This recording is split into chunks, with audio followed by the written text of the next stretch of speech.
तत्व ज्ञान प्रेमियों, मानव जीवन में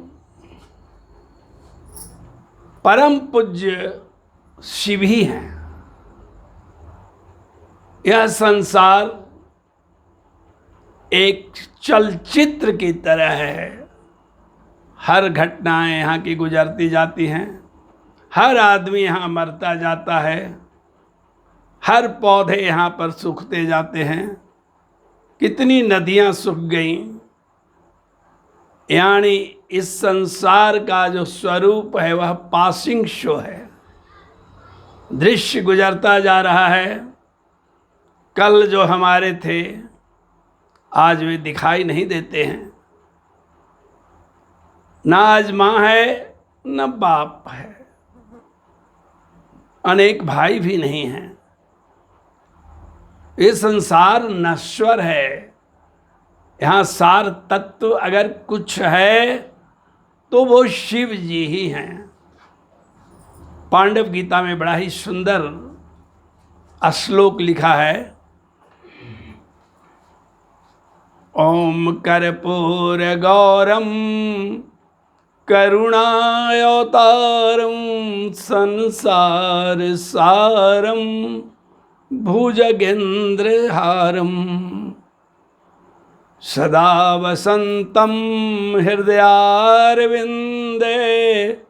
भवम भवानी सहितम नमामि। सार तत्व शिव हैं।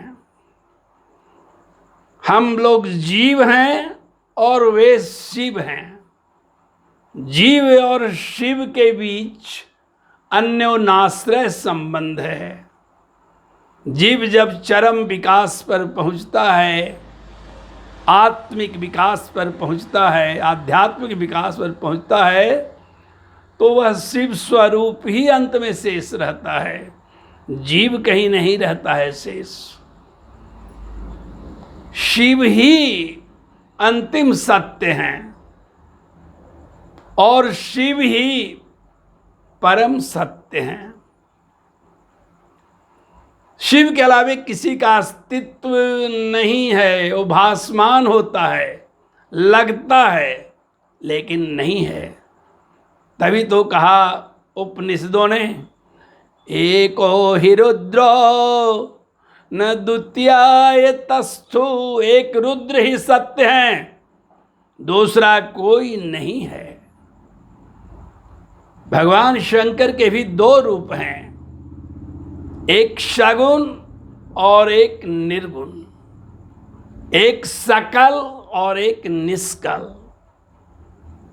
लिंग के रूप में वे निर्गुण रूप में हैं, लेकिन मूर्ति के रूप में वे सकल रूप में हैं, यानी सगुण रूप में हैं। ये दो स्वरूप और किसी भी देवता का नहीं है।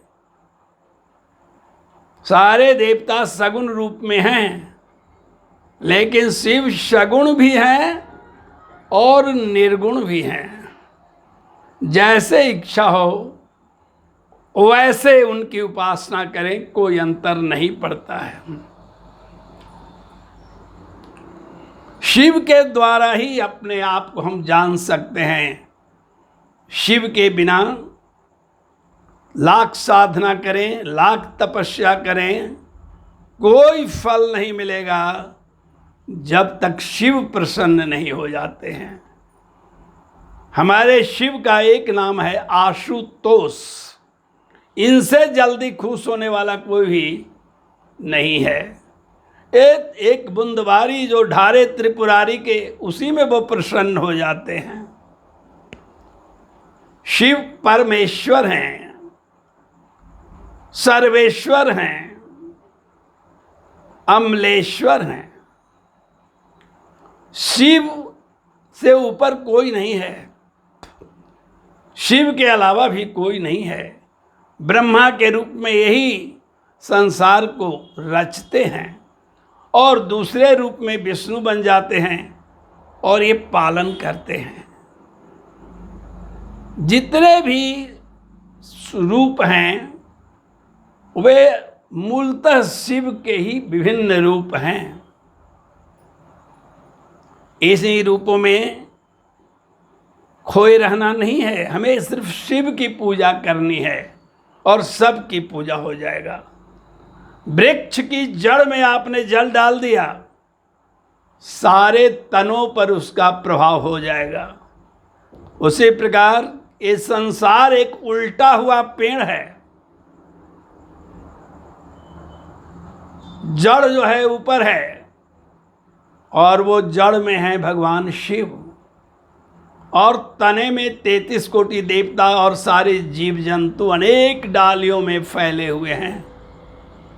इसलिए यदि शिव की पूजा कर दी जाती है तो सभी की पूजा हो जाती है, लेकिन और किसी की पूजा होती है तो वो शिव की पूजा नहीं है भी तो आंशिक पूजा है।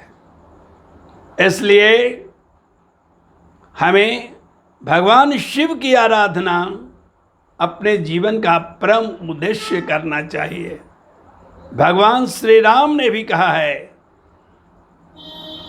और एक गुपुत मत कहूँ सबही कर जोरी, शंकर भजन बिना नर भक्ति न पावे मोरी। बिना शिव की भक्ति के राम की भक्ति नहीं हो सकती, बिना शिव की भक्ति की किसी की भक्ति नहीं हो सकती। हमारे शिव एक ही मुख के थे, शुरू में 5 मुख के नहीं थे। लेकिन एक बार की बात है कि विष्णु भगवान ने एक 20 साल के नीचे के लड़के का स्वरूप बनाया, और वो स्वरूप इतना मोहक था, इतना आकर्षक था कि भगवान शिव ने कहा कि मुझे ये 3 नेत्रों से देखने में मज़ा नहीं आ रहा है, मैं क्यों नहीं 5 मुंह बना लूं कि मेरे पास 15 नेत्र हो जाएं और हरि दर्शन करूं। और उस कार्य के लिए इन्होंने पंचमुखी स्वरूप को ग्रहण किया, यानी पंचानन बन गए हरि दर्शन हेतु। शिव अपनी ही रचना से कभी कभी इतना प्यार कर बैठते हैं कि अपने स्वरूप तक को बदल देते हैं, और शिव के विष्णु के उस स्वरूप को, आकर्षण को देखने के लिए पंचानन बन गए। शिव के पंचानन बनने के पीछे और भी एक कारण है। इस सृष्टि में 5 तत्व की बहुत जरूरत है। जल, वायु, अग्नि, आकाश और पृथ्वी। शिव ने इसको रिप्रेजेंट किया अपने 5 मुखों से। अघोर पहला मुख है उनका, सद्योजात दूसरा मुख है, तत्पुरुष तीसरा मुख है, वामदेव चौथा मुख है और ईशान 5वां मुख है। इस तरह शिव पंचमुखी बन गए सृष्टि को चलाने के लिए, और इन 5 मुखों से 5 तत्वों की उत्पत्ति करके संसार का चलचित्र तैयार किया। इन 5 तत्वों पर ही आधारित है ये सृष्टि। एक भी तत्व हटाने पर सृष्टि आधारित नहीं है। अतः भगवान शिव पंचानन के रूप में 10 दिशाओं को देख रहे हैं, 10 दिशाओं को समझ रहे हैं और सृष्टि का संचालन कर रहे हैं। भगवान को, यदि शिव को जानना है, आपके अंदर वो बैठे हुए हैं। आपके हृदय गुफा में शिव बैठे हुए हैं। आप उनका दर्शन कर सकते हैं, लेकिन कब? जब शिव और पार्वती की आप पूजा करेंगे। भवानी शंकरो वंदे श्रद्धा विश्वास रूपिणो, तुलसीदास ने लिखा है, मैंने नहीं। भवानी शंकरो वंदे श्रद्धा विश्वास रूपिणो, याभ्याम बिना न पश्यन्ति स्वान्तः स्थित ईश्वरम। अंदर बैठे हुए ईश्वर को हम तब तक नहीं देख सकते हैं, और जब तक हम भगवान को मंदिरों में खोजते चलेंगे, तीर्थों में खोजते चलेंगे, हमें वास्तविक दर्शन नहीं हो पाएगा। वास्तविक दर्शन जब जीव को अपने अंदर शिव दिखाई देते हैं, भवानी और भव की कृपा से जीव निहाल हो जाता है। शिव और पार्वती को देखते ही वह भूल जाता है कि मैं शरीर हूँ, मैं मन हूँ, और उस समय आनंद और शक्ति की ऐसी धारा बहती है कि गा उठता है जीव, आनंद में गाता है, शिवोहम शिवोहम शिवः केवलोहम चिदानंद रूपम शिवोहम शिवोहम। मैं शिव ही हूँ। यह ज्ञान शिव और पार्वती दे सकते हैं। उसके लिए श्रद्धा चाहिए और शक्ति चाहिए। शिव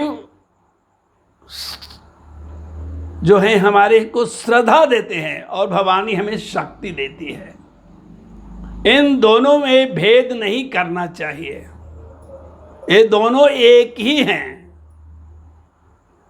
जब हम शिव की भक्ति में रम जाते हैं तो भूख प्यास सब उस समय समाप्त हो जाता है, क्योंकि शिव में रमने के बाद हम शिवमय हो जाते हैं और शरीर की सारी इच्छाएं, वासनाएं वो बिल्कुल हट जाती हैं। शिव की पूजा करने में हमें तत्परता दिखानी चाहिए। न जाने किस समय किस क्षण हमारी ये सांस उड़ जाएगी। मरने का कोई समय नहीं है। ये नहीं सत्य है कि हम जब बूढ़ा होंगे तभी मरेंगे। रोज बच्चे मर रहे हैं, लड़के मर रहे हैं, युवा मर रहे हैं। मृत्यु का कोई क्षण नहीं है मित्रों। अतः हमें प्रमाद उनकी पूजा में नहीं करना चाहिए। शिव की जो पूजा मनुष्य तन पाकर नहीं करता है, शास्त्रों ने उसे पशु कहा है। शिवार्चन विहीनो यह पशु एव च। जो शिव की पूजा से वंचित है वह पशु है। अगर वो मनुष्य जीवन में जन्म भी ले लिया है तो जन्म लेने के बाद भी वो पास बंधन में ही बंधा हुआ है, उसके मुक्ति कभी नहीं होती है। इसलिए हमें भगवान शंकर की पूजा बाहर मंदिर में तो करना ही है, अंदर में भी करना है, क्योंकि शिव सर्वत्र हैं। एक क्षण और एक कण नहीं है जहाँ शिव नहीं है। भगवान शिव निर्गुण रूप में अणु से भी अणु हैं। सगुण रूप में वे विशाल से भी विशाल हैं। उनके सगुण रूप में उनकी जटाओं का बना हुआ जो मुकुट है, उसकी छटा तो जटा की छटा से आदमी आनंद में डूब जाता है। संपूर्ण शरीर शिव का उतना ही गोरा है जितना बर्फ की शिला पर सूर्य की जब किरणें पड़ती हैं तो जो चमक आती हैं, उसी तरह शिव का शरीर चमकता है। कर्पूर गौरव इसलिए कहा गया है कि कपूर जैसे तुरंत काफूर हो जाता है, वैसे ही शिव प्रकट होते हैं और चंद क्षणों में फिर वे गायब हो जाते हैं। अन्यथा कपूर जैसे गोर नहीं है वो गौरम गंभीरम है। तुलसी ने कहा गौरम गंभीरम, बेहद गोरे हैं। शिव का अंग प्रत्यंग सुंदरता का हद है। उनकी आंखें इतनी मोहक है कि अगर मुस्कुराती हुई आंखों से आपकी आंखें मिल गई तो आपके लिए कुछ अब पाना शेष नहीं है। शिव का ललाट इतना चमकता है कि उसका वर्णन करने में रावण जैसा कवि भी फेल कर गया था।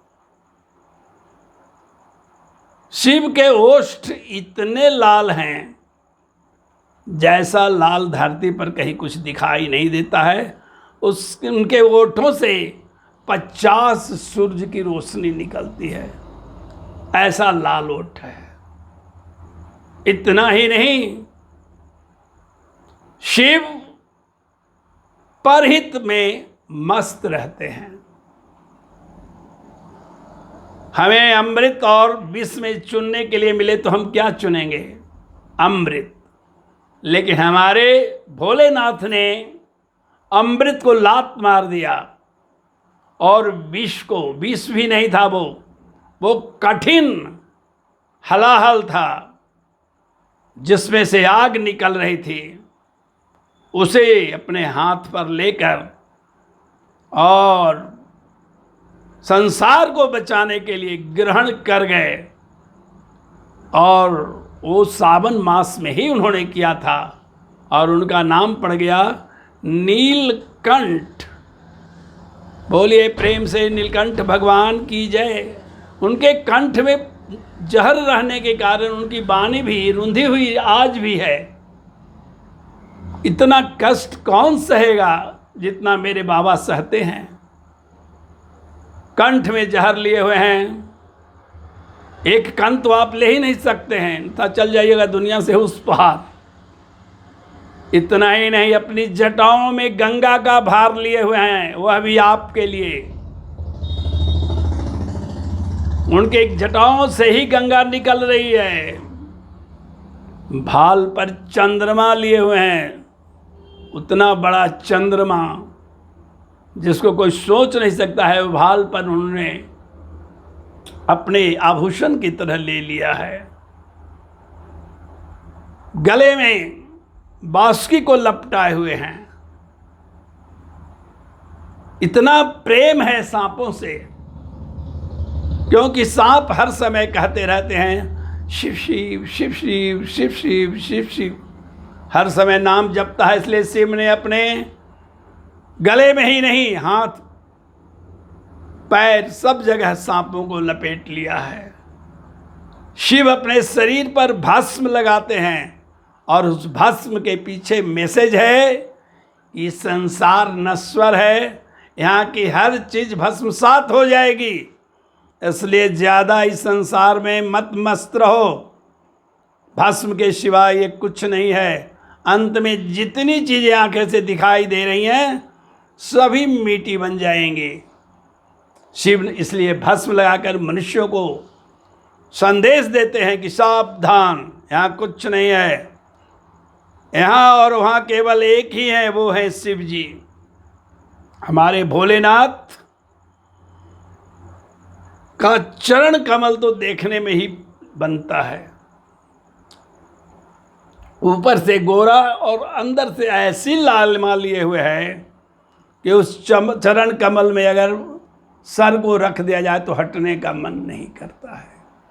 भगवान की बाहें भी बहुत लंबी लंबी हैं, लेकिन इतना उससे सुंदर रोशनी निकलता है, स्फटिक से भी ज़्यादा सुंदर, गोल्डन जैसा लगता है और वाइट जैसा लगता है। भगवान शिव सुंदरता का हद इसीलिए कहे गए हैं कि उनसे सुंदर कोई कहीं नहीं है, और उनकी पत्नी तो त्रिपुर सुंदरी है।